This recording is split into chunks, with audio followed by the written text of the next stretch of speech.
Menanggapi keluhan dari sejumlah guru di tingkat sekolah menengah atas sederajat di Kota Lubuk Linggau, pasca peralihan pengelolaan SMA ke pihak provinsi terkait tidak lagi mendapatkan tunjangan kerja daerah dari pemerintah Kota Lubuk Linggau, Kepala Dinas Pendidikan Sumatera Selatan angkat bicara.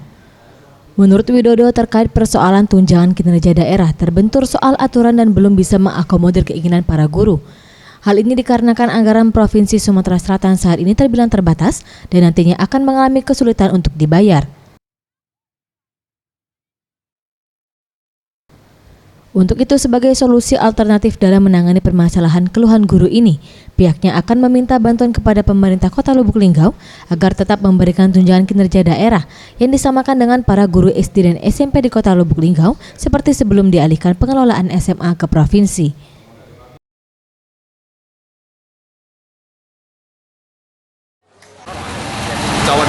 Pak, kalau misalnya pemerintah kota menganggarkan untuk TKD misalnya atau bantuan untuk guru honorer yang SMA di daerah masing-masing tidak ada masalah, Pak?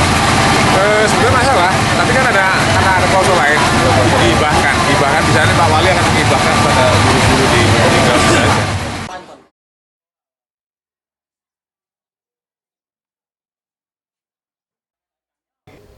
Sementara itu, Patra, guru SMA di Lubuk Linggau juga berharap kepada pemerintah Provinsi Sumatera Selatan agar turut membantu dan meminta kepada Pemkot Lubuk Linggau agar TKD juga diberikan bagi para guru SMA sederajat yang berada di Lubuk Linggau.